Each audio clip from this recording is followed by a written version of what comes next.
감사합니다. 옆에 오신 성도들과 인사하겠습니다. 잘 오셨습니다.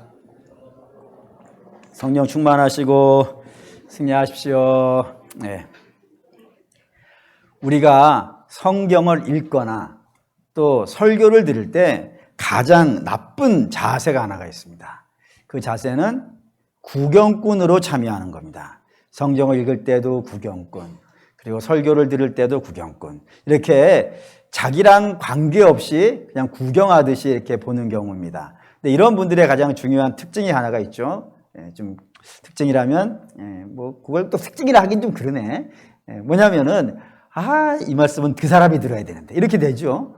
저 사람이, 오늘 안 왔을까, 왜? 지금 큰일 났네. 들었으면 좋았을 텐데. 이런 식으로 자기를 빼놓고 듣는 경우입니다. 근데 이렇게 되어지면 하나님이 말씀이 내 삶을 만질 수가 없겠죠. 하나님 말씀이 나를 만지지 못하면 변화도 일어나지 못합니다. 물론 바울 같은 케이스가 없는 건 아닙니다. 바울 같은 케이스는 그 하나님 말씀을 들을 생각도 없었고 관심도 없고 그냥 자기 목적을 따라 사는 사람이잖아요. 근데 정말 간혹은 하나님이 그냥 때려부시고 들어가는 경우도 없지 않아 있긴 합니다. 그냥 탁 때려부셔가지고 그냥 완전히 너가웃 시켜가지고 하시는 경우도 있지만 저는 그 방법을 여러분들에게 추천드리진 않습니다. 왜일까요? 바울도 눈 멀고 그러잖아요. 원하십니까? 그렇지 않잖아요. 하나님이 어디 응급 조치를 취하실 때는 뭔가 부서지고 깨지고 받치고 아픈 이런 일들이 발생되어진 일이 굉장히 많단 말이에요. 그러니 주께서 그러죠. 언제까지 맞고 있을래냐. 그러니까 우리는 맞고 돌아오는 것보다는 듣고 돌아오는 사람이 지혜로운 사람 아니겠어요. 그러니 당연히 저는 여러분들에게 말씀을 그냥 구경꾼 하지 마시고 이스라엘 그렇게 하다가 나라 망하는 일도 있으니까 이게 내 말씀이다라고 이렇게 들어야 된다 이겁니다. 근데 왜 제가 이 말씀을 시작하냐면 이제 요한계시록 6장부터는 뭐가 시작될 것 같으세요? 심판이 시작이 됩니다. 근데 이 심판을 대하는 자세가 성도들에게 나쁜 자세가 두 가지가 있기 때문에 그래요. 그 하나는 이 심판을 여러분 누가 당하고 있는 겁니까? 누가 당할 겁니까? 6장부터 시작되어지는 대접이 쏟아지고 나팔이 불리고 인이 떼어지는 이 심판은 누가 받을 거예요? 여러분 잘 생각해야 됩니다. 이게 우리일까요? 우리가 이 심판의 한복판에 있는 걸까요? 여러분 그렇게 굉장히 곤란해진다 이겁니다. 그게 생각이 되어지면은 심판이 이게 우리다라고 생각되어지는 사람들이 종종 있어가지고 그런 사람들은 요한계시록의 심판이 왔으면 좋겠어요, 안 왔으면 좋겠어요? 그쵸, 이거 심판 내가 받을 필요 뭐가 있겠어요? 가급적이면은 안 오면 좋겠고, 와야 되는 거라면은 최소한 내 때는 안 왔으면 좋겠고, 내 자식까지도 좀 안 왔으면 좋겠고, 손자는 너무 멀죠? 안 먼가? 그럼 증손자라고 할까? 이왕이면 좀 늦게 왔으면 좋겠다라는 생각이 들어요. 또 그런 생각 중에 한 방편이 휴거입니다. 휴거는 물론 하나님의 들림 받는다는 개념은 우리랑 동일하게 갖고 있지만 휴거에서 말하는 휴거는 이 대환란 전에 휴거가 돼버리는 거예요. 왜 그렇게 생각하겠어요? 나는 환란 당하고 싶지 않다 이겁니다. 그러니 그 전에 올라가 버리는 이런 개념들을 갖는데 우리 주께서는 우리 보고 환란을 피해 다니라고 한 적이 없단 말이에요. 오히려 뭐라 그러세요? 담대하라. 담대하라 이렇게 말씀하신다는 건 문제가 없는 데면 담대함이 필요하겠습니까? 오히려 내가 이겼으니 너희도 이길 것이라 하면서 문제랑 직면하는 경우도 많이 시키신단 말이에요. 그러니 환란 피해 다니 이거 우리가 당하는 문제 이렇게 생각하게 되어지면 굉장히 곤란합니다. 그러니 이 심판 누가 받는 거예요? 6장부터 시작되어지는 심판은 이거 세상이 받는 심판입니다. 세상이 믿음 없는 세계가 이 심판을 받는 거예요. 마치 출애굽기에 하나님의 심판이 애굽이라는 땅에 임하는데 그 애굽이라는 땅에 이스라엘이 있어요, 없어요? 있단 말입니다. 있는데 그곳에다가 하나님께서 심판을 10가지 재앙을 내려버리시는 겁니다. 내려버렸더니 그 심판이 이스라엘에게는 임하더라 안 임하더라? 안 임하더라 이거예요. 오히려 어디만 임하는 거예요? 애굽에 임한다 이겁니다. 그게 중요한 거라 이거예요. 왜냐하면 애굽이 심판을 안 받으면 바로가 이스라엘을 내놓겠어요? 안 내놓겠어요? 안 내놓는단 말이에요. 심판을 받는 중에도 안 내놓는 판인데, 예, 심판이 없으면 내놓겠습니까? 안 내놓으면 이스라엘은 계속해서 어떤 삶을 살아야 되는 거예요? 거기에서 바로의 종으로 살아야 되고, 바로의 핍박을 받아야 되고, 계속 신음하며 그렇게 살아야 된단 말입니다. 그래서 하나님이 이스라엘을 꺼내시기 위해서 애굽을 치시는 거라 이거예요. 이게 우리가 만나게 되는 앞으로의 심판도 마찬가지라 이겁니다. 이 세상에 우리가 있다고요. 그래서 이 세상을 하나님께서 심판하실 거라 이겁니다. 이 죄된 세상을 하나님께서 심판하심으로 말미암아서 우리는 어떻게 되어지는 거예요? 거기서 빠져나올 수 있게 된다 이겁니다. 그래서 반드시 하나님의 요한계시록의 심판이 우리에게 임해야 되는 거예요. 임해서 옛 하늘과 옛 땅은요, 사라져야 되고, 하나님이 새 하늘과 새 땅을 우리에게 주셔야 우리가 이제 완전한 경지에 들어가게 되어진다 이겁니다. 그렇기 때문에 우리가 새 하늘과 새 땅을 만나려면 반드시 뭐가 있어야겠어요? 심판이 있어야 된단 말입니다. 그러니까 저와 여러분들은 오매불망 아침에 눈 떠서 저녁에 주무실 때까지 틈만 나시면 무슨 생각하셔야 되겠습니까? 손양원 목사님 이런 말씀하셨죠. 먼 하늘에 이상한 구름만 떠도 그 다음은 해주셔야죠. 내 주님 오시는가. 주님 고대가 아니겠어요. 날마다 주님 오시는 그 심판의 날을, 우리 영광의 날이니까 그 날을 사모해야 됨이 마땅하다 이겁니다. 그런데 이게 이렇게 된 게 하나의 나쁜 자세이고, 또 하나는 이 심판을 대할 때 이게 아까 너무 많이 깊이 들어가는 것이고 내 거라고 생각하는 것이고, 한 번은 이건 나하고 관계없어. 어차피 세상이 심판받는 거라면서, 세상이 심판받는 거니까 나하고는 이 심판이 관계없어라고 그렇게 생각하게 되어진다면요, 하나님 말씀이 나하고 무슨 관계가 있겠냐 말이에요. 그럼 이제부터 6장부터는 안 읽어도 되는 거 아니겠어요? 심판 나하고 관계없어? 그럼 이건 나하고 세상이 나르라 해? 나는 뭐 관계없으니까 하고 가버린다면 6장부터는 우리가 읽어야 될 필요가 없다 이겁니다. 그런데 하나님께서 당신이 우리에게 주시는 말씀을 주실 때 어느 한 구절, 어느 한 표현인들 우리하고 상관없는 구절이 있을 수가 없단 말입니다. 그럼 우리는 이게 우리하고 관계없는 말씀 이렇게 읽으면 안 된다 이거예요. 그래서 그 얘기를 이제 오늘 이 5장 마지막 절에 심판이 진행되기 직전에 이걸 우리에게 꼭 알려주고 넘어가려고 하는 것이 요한계시록의 내용이라 이겁니다. 그 중에 이제 오늘 어디를 보냐면 천사의 찬양하는 이 부분을 보려고 합니다. 천사의 찬양이 도대체 무슨 의미가 있는가? 요거를 가지고 이제 우리가 심판에 들어가야 되기 때문에 이 편 우리가 살펴봐야 되는데, 먼저 우리 순서를 좀 이해를 돕기 위해 순서를 좀 바꿔서 읽을게요. 11절 12절입니다. 11절 12절 읽을게요. 내가 또 보고 들음에 보좌와 생물들과 장로들을 둘러선 많은 천사의 음성이 있으니 그 수가 만만이요 천천이라. 큰 음성으로 이르되 죽임을 당하신 어린 양은 능력과 부와 지혜와 힘과 존귀와 영광과 찬송을 받으시기에 합당하니라 했습니다. 여기 이제 천사들이 찬양이 등장합니다. 근데 천사의 수가 어떻다고요? 만만이고 천천이라 이겁니다. 그러니까 그 앞에 있는 게 다 천사예요. 그 앞에 보좌와 생물들과 장로들과 둘러선 많은 천사의 음성이 다 이게 천사에 들어간다 이겁니다. 간혹 이게 24장로를 장로라고 생각하는 경우들이 종종 있는데 그런 개념이 아니에요. 왜냐하면 요한이 여기 있잖아요. 지금 요한이 보고 있는 거라고요. 자기 빼놓으면 만약에 12사도가 여기에 장로에 들어간다 그러면은 요한이 여기 있는데 그 앞에 24장로가 있으면 요한은 어디가 있는 거예요? 그러니까 요한 이게 24장로는 천사는 아니에요. 아니 이 구약의 12지파 또 뭐 이스라엘 12사도 요거 합쳐도 이건 아니에요. 이건 절대 아니에요. 이거 그냥 천사의 한 계급의 이름들이라 이겁니다. 어쨌든 그 수가 얼마만하다고요? 그 만만은 어기고 천천은 뭐 우리가 이 수에 약한 민족이에요. 그래서 우리 약수예요. 그러니까 우리 그걸 계산하지 말라 이겁니다. 지금. 그러니까 만만이고 천천이라는 건 어떤 개념이에요? 많다 이거예요. 어마어마하게 많은 천사들이 지금 찬양을 부르고 있는 겁니다. 누구를 향해서? 정확하게 누구를 향하여서?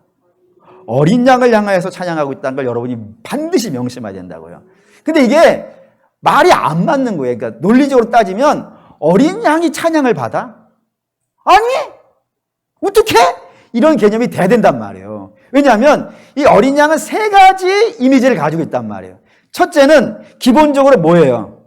양이에요. 양은 존귀한 짐승이 아니란 말이에요. 양은 대단한 짐승도 아니라고요. 양은 힘도 세지 않고, 아니 힘이 세 백수의 왕이 있지 않습니까? 뭐 사자 같은, 호랑이 같은, 그런 뭐 코끼리 같은, 뭐 이런 어마어마한 짐승들 같은 경우라면은 뭐 대단하다라고 박수라도 받아줄 만한 짐승들인데, 어린 양은 그런 것에 비하면요 아주 미련한 짐승이란 말이에요. 그래서 스스로 살 수가 없는, 반드시 뭐가 있어야 돼요? 목자가 있어야만 되는 그런 미약하기 이를 데 없는 짐승이 뭐라고요? 양이에요. 그럼 그 찬양하고 연결이 되겠어요? 안 되겠어요? 안 되는 거예요, 지금 상황이. 근데 이 양은 양이라는 것만으로도 심각해요. 근데 더 심각한 문제가 앞에 있어요. 그 더 심각한 문제는 뭐예요? 어린이에요, 어린. 어른이라 그러면은, 어른 양이라 그러면은, 그럴 수도 있겠네. 뭐 많이 봐주지, 먹을 거라도 있으니까. 예. 간혹 이렇게 얘기하면 어느 분 이런 분이 있어요. 목사님, 양도 쓸만해요. 뭐가 쓸만해요? 그러면 큰 양의 가죽은 무스탕이고 작은 양의 가죽은 토스카나예요. 그런 분들이 있어. 그런 개념이 아니에요. 예. 양도 쓸만하지 않은데 아직도 못 우시는 분은 좋은 옷이 없다는 표현이에요. 예? 양도 심각한데 더 심각한 거는 걔가 어리기까지 한 거야. 그럼 더 무능한 거 아니에요? 맞죠? 근데 더 앞에 심각한 게 붙어 있어요. 그게 뭐예요? 죽어 있는 거예요. 죽임당한 양이에요. 얼마나 무력하면은, 아니 살아서 도망가지도 못하고 이미 죽어버린 그런 양을, 이미 죽음당하면 그런 양을 이게 어떻게 찬양이 될까? 어떻게 찬양이 될까? 이런 개념이 언뜻 들잖아요. 그럼 여러분들이 이제 이걸 떠올리시면 할렐루야 되겠습니다. 이사야 53장. 이사야 53장. 거기에 예언이 하나가 있어요. 이사야 53장.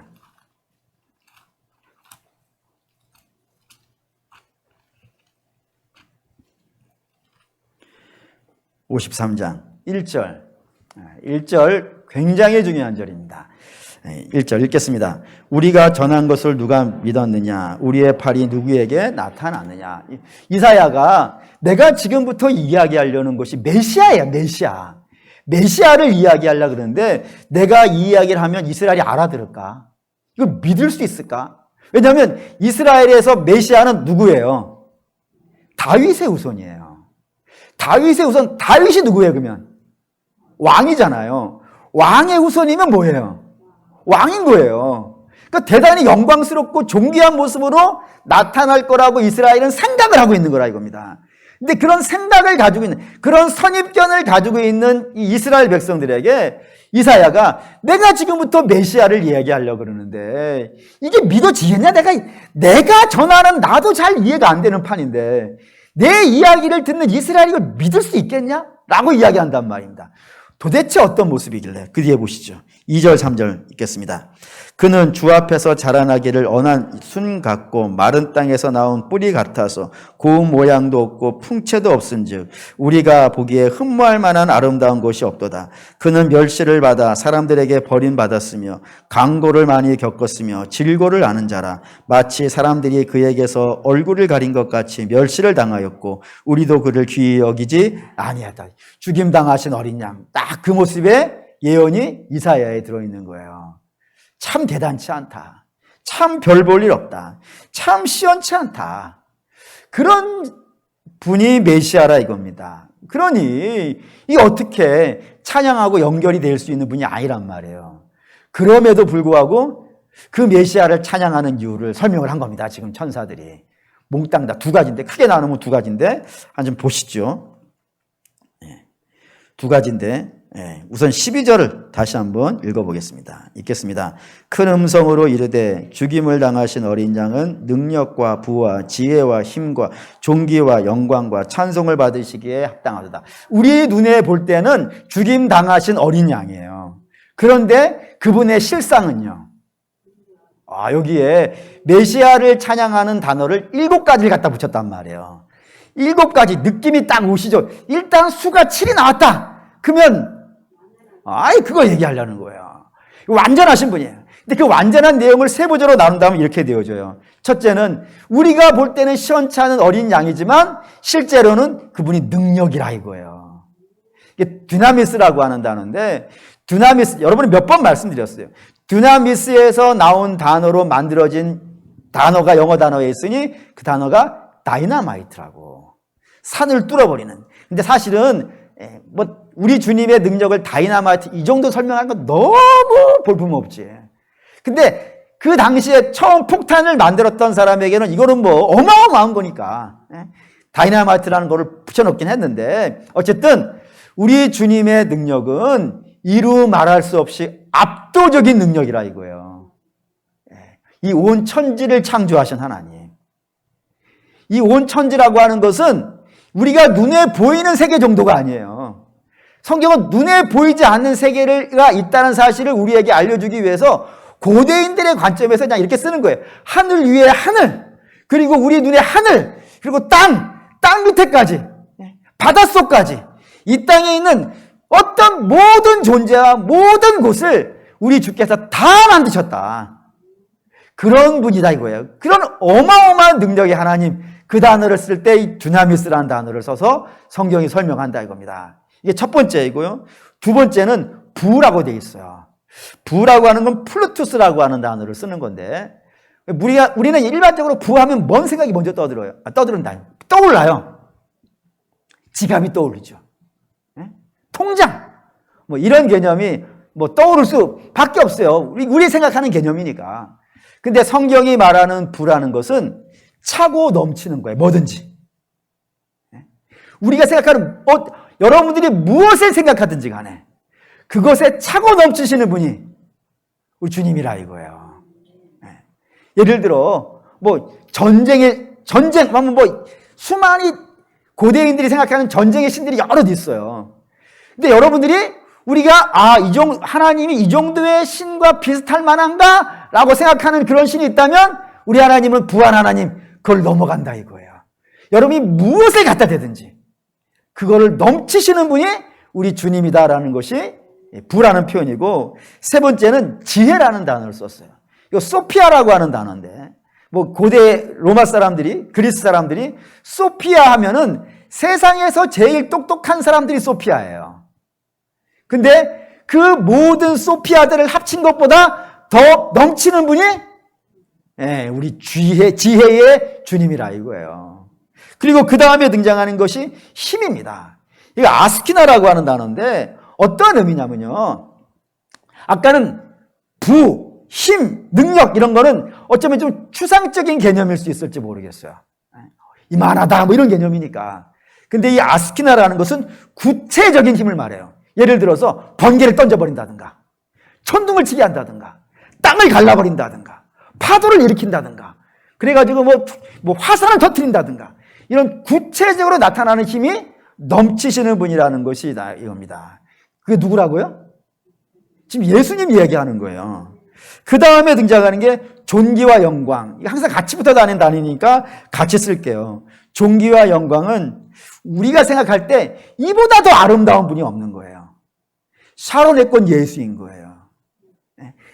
저 산 밑에 백합화, 빛나는 새벽별. 우리가 생각할 때 아름답다, 존귀하다, 멋있다, 이런 것들을 다 갖다 붙여도 모자라는 분이 예수님이라 이겁니다. 그 다음에 등장하는 것이 찬송이라고요. 찬송은 대접받으시는 거예요. 그러니까 이 땅의 모든 피조물들이 다 함께 모여서 우리 주님을 대접하는 거예요. 그러니까 여러분이 생각할 수 있는 모든 것들을 다 대접하는 거예요. 음식이든 돈이든 지혜든 능력이든 우리가 하나님께 드릴 수 있는 걸 다 갖다 드리는 거예요. 다 갖다 드리는데 남더라 모자라더라 이거예요.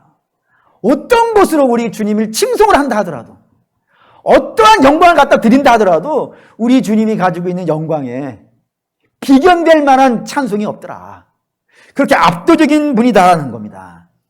그게 우리 주님이라고 7가지라 이겁니다. 근데 중요한 거는 이 노래를 누가 불렀다고요? 천사가 불렀다는 게 이 오늘 본문에서 매우 중요해요. 왜냐하면은 고대인들은 천사를 신이라고 알았다니까요. 지금 그리스 로마의 신화에 나오는 그런 신들을 다 천사라고 하는 개념으로 갖고 있어요. 그러니까 능력 있고 힘 있고 대단한 것들을 가지고 있어가지고 사람들이 그 앞에 가서 제사 지내고 제물 바치고 이렇게 대접받을 만한 자들이 천사라고 하는 개념으로 갖고 있는 겁니다. 근데 그 대단한 천사들이 오늘 뭐 하고 있는 거예요? 예수님께 가서 엎드려 경배하고 있는 거예요. 모든 영광과 찬송을 드리면서 그분을 높이고 있다 이겁니다. 왜요? 그분은 천사랑 비교되는 분이 아니라 이거예요. 얼마나 압도적인지. 천사하고 비교했을 때, 우리가 천사하고 비교했을 때는 우리가 천사에 못 미친단 말이에요, 지금은.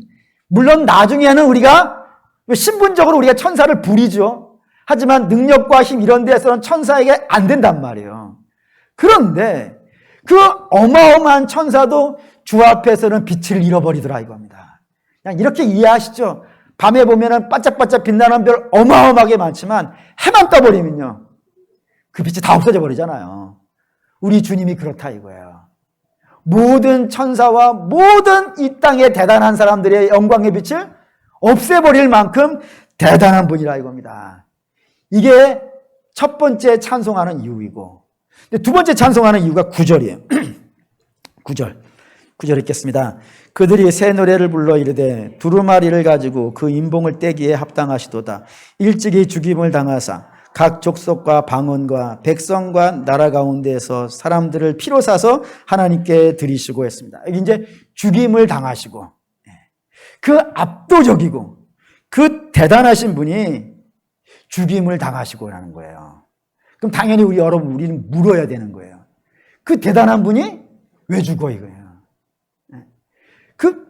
천사마저도 그 앞에서 빛을 잃어버리고 천사마저도 그 앞에서 고개를 들지 못하는 분인데 그분이 죽으신다니까요. 왜 죽으시냐? 당연히 물어야 돼요. 성도는 늘 이걸 물어야 돼요. 로마서 7장 14절. 로마서 7장 14절.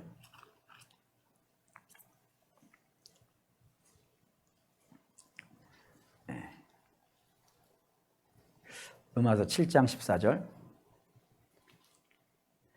읽겠습니다. 우리가 율법은 신령한 줄 알거니와 나는 육신에 속하여 죄 아래 팔렸도다 이거예요. 이게 이제 우리가 이야기해야 되는 중요한 개념이 될 거예요. 그러니까 우리는 여기 사도 바울이거든요. 그 대단한 사람이지 않습니까? 그 대단한 바울도 그 정도면 우리도 다 이게 포함되는 거예요. 우리도 상태가 어떤 상태라고요? 죄에게 팔렸다 이겁니다. 죄에게 팔려서 이제 누구의 종으로 살고 있는 거예요? 죄의 종으로 살고 있는 거예요. 그러니까 여기서 해방이 안 되는 거예요, 지금. 죄의 종으로 살아서 죄가 시키는 대로 살아가는 비참한 인생이라 이겁니다. 그러면 죄의 종으로 팔린 자를 좀 오바를 많이 해가지고 목이 간대 벌써요. 위대한 설교자는 목이 안 가는데. 어쨌든 할렐루야. 우리 죄에 팔렸다 이거예요. 죄의 종으로 살고 있다고요. 그러면 그 죄의 종을 구원시키려면 어떻게 해야 되겠어요? 힘으로 뺏어올 수 있어요. 그 종의 죄라고 하는 그 주인의 밑에 종으로 살고 있으니까 힘으로 뺏어올 수 있어요. 근데 힘으로 뺏어오면 그건 강도지. 불의한 자예요. 팔렸으면 어떻게 해야 되는 거예요? 사와야죠. 사와야 되는 거예요. 근데 사와야 되는데 그러면 죄의 종에게 값을 내야 되지 않겠어요? 죄값을 내야 되지 않겠어요? 그럼 당연히 우리가 잘 알고 있는 말씀으로 가봅시다. 죄의 값이 얼마예요? 사망인 거예요. 그러니 죄의 종은 사망을 내놓아야 죄에서부터 풀려나는데 사망을 내놓을 수 있는 종이 어디냔 말이에요. 그래서 못 나오는 거예요. 못 나오는 거예요. 그래서 그 죄의 값을 누가 내주는 거라고요, 지금? 예수께서 그 대단하신 천사마저도 그 앞에서 압도되어지는 그 주님께서 우리의 죄값을 당신이 내셨다 이거예요. 내셨다고요. 왜? 뭐 하려고? 목적이 있어야 되지 않겠어요? 목적이 뭐예요? 뭐 때문에 그 압도적인 주님께서 당신의 목숨을 죄의 값으로 내주시고 그 죄의 종인 자들을, 아름다운 자도 아니고 위대한 자도 아니고 훌륭한 자도 아니에요. 별 볼 일 없는 자이고 죄의 종이에요. 그런 죄의 종을 주께서 핏값을 주시고 그걸 사오시냔 말이에요. 목적이 뭐냐 이거예요. 거기 이제 여기 써 있는 거예요. 10절에 읽겠습니다. 그들로 우리 하나님 앞에서 나라와 제사장을 삼으시니 그들이 땅에서 왕 노릇하리로다. 뭐 하시려고요? 나라와 제사장.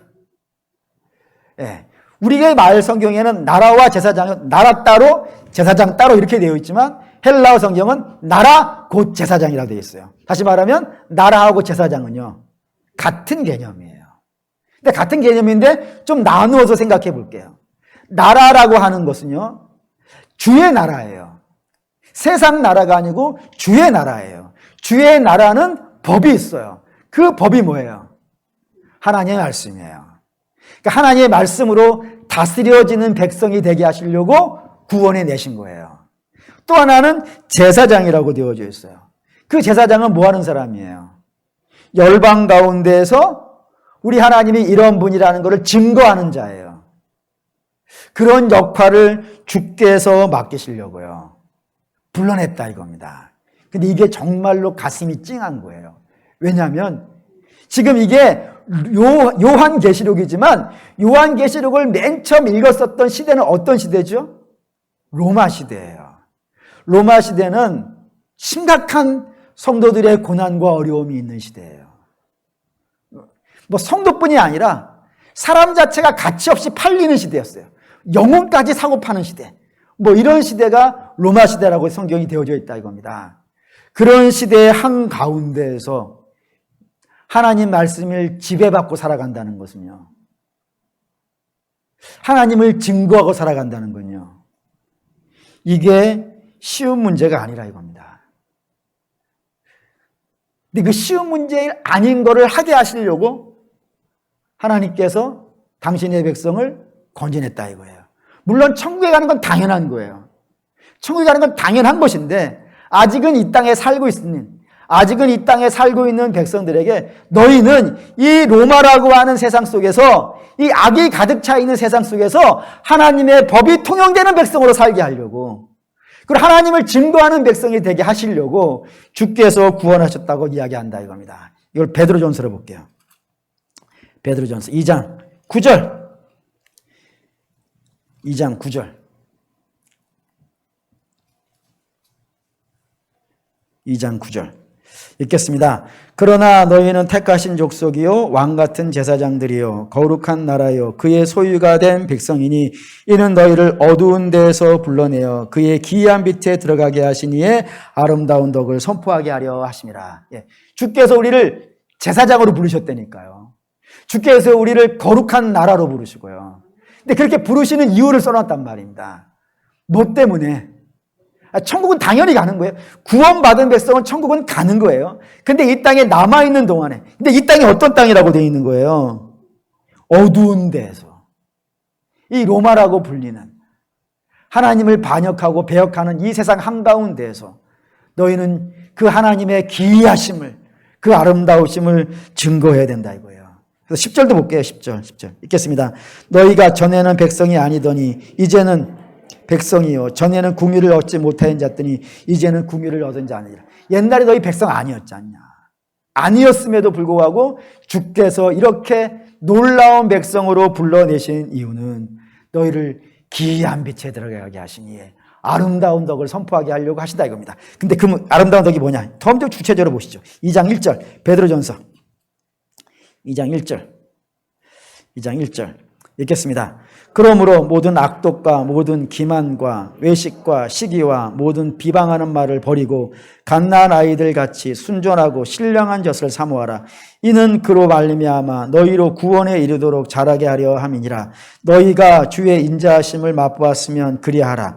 사람에게는 버림바 되었으나 하나님께는 택하심을 입은 보배로운 산돌이신 예수께 나아가 너희도 산돌같이 신령한 집으로 세워지고 예수 그리스도로 말미암아 하나님이 기뻐시게 받으실 신령한 제사를 드리는 거룩한 제사장이 될지라. 라고요. 너희 거룩한 제사장이 돼야 돼. 근데 그 거룩한 제사장이 어떤 것이 모델인 거예요? 예수님. 산돌 대신 예수님이 그렇게 사셨어. 너희가 그리스도의 은혜를 맛보았다면 너희도 그쪽 방향으로 가려고 몸부림치면서 가는 자들이 돼야 돼라고 하는 겁니다. 이게 제사장으로서 나라로서 살아가는 거라 이거예요. 그로 사랑하는 믿음의 성도 여러분, 이 말씀을 기반으로 여러분들은 두 가지를 명심해야 되는 게 발생이 되는 겁니다. 첫 번째는 뭐냐면은 저와 여러분들은 우리의 가치를 좀 알아야 돼요. 우리의 가치가 뭐예요? 우리의 가치. 여러분, 가치라고 하는 것은 비등한 것을 교환했을 때 가치가 생기는 거 아니에요. 예를 들어 이거 100원짜리라 이겁니다. 그럼 내가 100원을 줘야 이걸 사오는 거 아니겠어요? 그럼 이건 얼마짜리인 거예요? 우리가 숫자가 약하지만 또 장사는 잘하지 않습니까? 예? 이거 100원 주고 샀으니까 100원짜리 아니겠어요? 그럼 100원의 인정을 받는 거 아니겠습니까? 맞습니다. 그러면 저와 여러분들은 볼까요? 좀 더 보시죠. 요한계시록 5장 9절 읽겠습니다. 그들이 새 노래를 불러 이르되 두루마리를 가지고 그 인봉을 떼기에 합당하시도다. 일찍이 죽임을 당하사 각 족속과 방언과 백성과 나라 가운데에서 사람들을 피로 사서 하나님께 드리시고, 열방이란 말입니다. 이 열방의 모든 사람이 구원받는 게 아니에요. 그 열방 가운데서 당신의 피로 산 사람들이 있더라 이겁니다. 피로 산 사람. 그러니까 주님의 피값이 제공되어지고 그 열방 가운데서 똑같은, 열방하고 조금 더 다르지 않은 그런 자를 주께서 사왔단 말입니다. 그러니까 피하고 아들의 피하고 교환된 자가 누구예요? 우리 아니에요. 우리 성도 아니에요. 그러면 우리는 값이 얼마큼 된 거예요 지금? 예수 값이에요. 여러분, 이 땅에 있는 사람들이 왜 자존감이 없는 거예요? 가난해서 그런 거예요? 힘이 없어서 그런 거예요? 우리 집이 흙수저에서 그런 거예요? 내가 홀부모 밑에서 자랐기 때문이에요? 아니에요. 나의 자존감이 없는 것은 내 값이 얼마인지를 몰라서 그런 거예요. 내 값이 예수 값이라는 걸 안다면요. 하나님이 나 같은 자를 위해서 아들을 주셨다는 거면요. 하나님 보실 때는 우리 얼마나 가치 있는 자로 보는 거예요. 이 가치를 모르니까, 복음을 모르니까 가치가 없어졌고, 가치가 없으니까 사람이 돈으로 거래가 되는 거예요.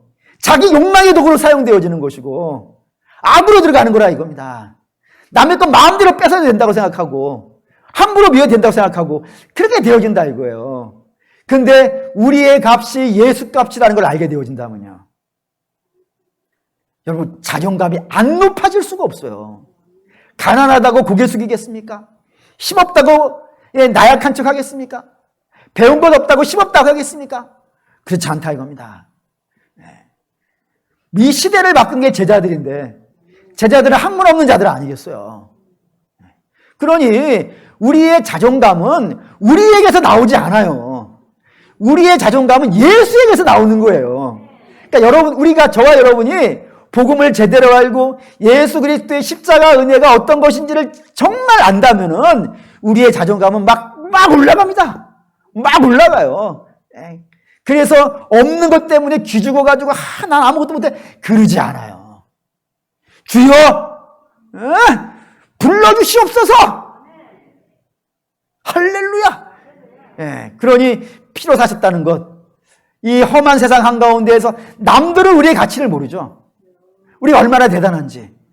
그런데요, 그들도 알 날이 와요. 지금은 모르지만 그들도 알 날이 와요. 언제요? 우리 주님 다시 오시는 날. 요한계시록 이렇게 되어 있어요. 우리가 하나님 앞으로 올라가게 될 거예요.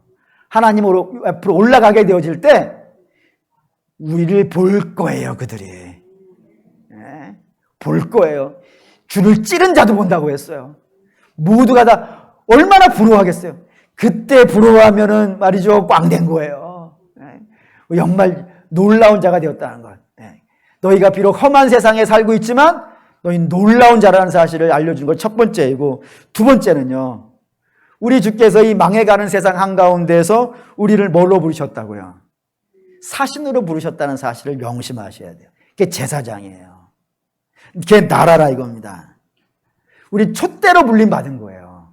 교회를 항상 촛대라고 하는 이유를 여러분들이 명심하셔야 될 필요가 있습니다.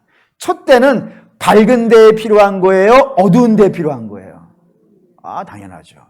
가로등은 모여 있어요? 뜨문뜨문 있어요? 뜨문뜨문 있어요. 모여 있는 곳이 있긴 있어요. 야구장은 막 모아놓고 빛을 비춰주기 때문에 거기서 경기를 하지만 그건 특별한 경우이고, 야구장에서 불 했다고 죽고 그런 일 없어요. 근데 가로등이 꺼져 있다면요, 심각한 것 아니겠습니까? 그러면 우리 한번 좀 생각해 보시죠.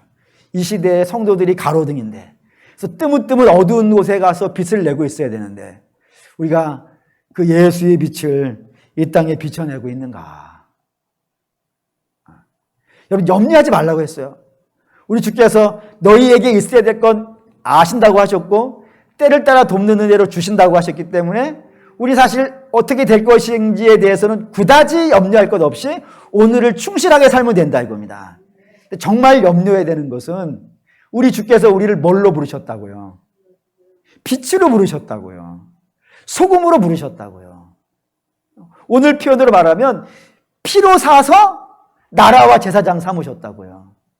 그럼 나라와 제사장을 하고 있는가? 내가 살고 있는 곳에서 나라와 제사장의 역할을 하고 있는가? 점검해 보셔야 된다 이겁니다. 물론 때로 넘어지기도 하고 때로 실패하기도 합니다. 하지만 그럼에도 불구하고 우리는 다시 일어날 수 있는 힘이 있어요. 왜요? 우리의 힘이 나오는 곳이 어디니까? 예수니까. 우리 주께 구하면 우리 주님이 다시 힘을 주시지 않겠습니까? 그래서 우리가 살고 있는 곳을 믿음으로 다스리고 있어야 된다 이거예요. 그래서 이 두 가지를 합쳐서 우리가 존귀한 자라는 것 하나 하고, 또 하나는 존귀한 자로서 이 땅에서 주의 영광을 드러내야 된다는 이 두 가지를 합쳐서 왕노릇이었단 말입니다. 왕은 존귀한 자인데 그 존귀한 자가 노릇을 하고 있어야 돼요. 노릇을. 우리 주께서 우리를 부르신 노릇을 하고 있는가라더라는 겁니다. 그리고 사랑하는 우리 믿음의 성도는 바라고 원하는데, 주님 다시 오실 날까지 우리는 이 싸움 하는 겁니다. 우리가 있는 곳, 어두운 곳이에요. 초대교회는 로마였고, 우리 민족의 초대 믿음의 성도들, 조국교회의 첫 교인들, 그들은 유교사회라고 하는 정말 막가는 사회 속에서 그 믿음을 지키려고 몸부림쳤고, 또 그보다 좀 후에는 공산정권하에서 믿음을 지키려고 몸부림쳤고, 그럼 지금은 어떤 몸부림이 쳐져지고 있는가요? 믿음 지킨다는 것이 쉬워지는 세상이 위험한 세상이라고 되어 있습니다. 어느 시대나 그래요. 믿음 지키는 것이 쉬워지는 세상이 타락하는 때였고, 교회가 무력해지는 시간들이며, 허망하게 무너지는 예들이 많은 시대였어요. 반면에 믿음 지키기가 어려워진 시대, 그때는 성도들이 빛이 나더라 이거예요. 그러면 지금은 어떤 시대일까요? 믿음 지키기 쉬운 시대일까요? 믿음 지키기 어려운 시대일까요? 어떻게 보면 쉬운 것 같기도 하고 어떻게 보면 어려운 것 같기도 하죠. 그래서 더 어려워졌어요. 진짜 눈물 나게 어려워요. 제가 해보니까 진짜 힘드네. 쉽지 않습니다. 쉽지 않으니까 우리가 기도하는 겁니다. 주의 은혜를 더 강구하는 것이고, 엘리사가 엘리야 하늘에 올라갈 때 그에게 요구한 건 딱 한 가지였어요. 갑절의 은혜를 주십시오. 갑절의 은혜를 주십시오. 그가 왜 갑절의 은혜를 구했을까? 어려운 시대를 만나요. 엘리사가 엘리야는 아합 시대거든요. 아합 시대 어마어마하게 어려운 시대였어요. 근데 엘리사의 시대는 그보다 더 어려웠어요. 엘리사의 시대 때는 엘리사가 머리카락이 없는 그런 사람이었었는데 지나가는 아이들이 그를 놀려요. 그리고 먹을 게 없어가지고 독을 끓여 먹어야 되는 그 정도로 어려운 시대를 엘리사가 살아요. 어떻게 은혜 없이 살 수 있겠습니까? 불가능하겠죠. 사랑하는 믿음의 성도 여러분, 어려운 시대를 살았던 성도들은 하나같이 주님의 은혜에 목말랐어요. 주님의 은혜에 목말라서 그 십자가 붙잡고 은혜를 강구하고 성령 충만함을 강구해서 그리고 이 땅을 전사와 같이 살아갔더라 이겁니다. 고로 사랑하는 믿음의 성도 여러분, 왕노릇입니다. 그게 왕노릇, 그냥 편안하게 보좌에 앉아가지고 신하들 불러가지고 이리 와라 그런 거 아니에요. 우리의 왕노릇은 믿음 없는 세상에서 하나님 나를 부르신 그 목적대로 살아가려고 몸부림치고 있는 왕노릇이에요. 여러분, 이 세상이 여전히 버티고 있는 이유가 뭐죠? 소돔이 망한 이유가 뭐죠? 10명의 의인이에요. 하나님은 소돔에 얼마나 많은 사람이 사느냐, 이게 중요한 관점이 아니에요. 하나님은 그 땅에 의인이 있느냐 이거예요.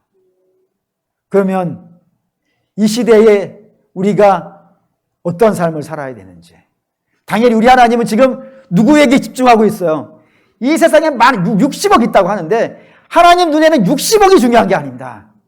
하나님 눈에는 당신의 피로 사신 그 나라와 제사장들이 그 사명을 감당하고 있는가, 주의 빛 감당하고 있는가, 이게 주된 관점이에요.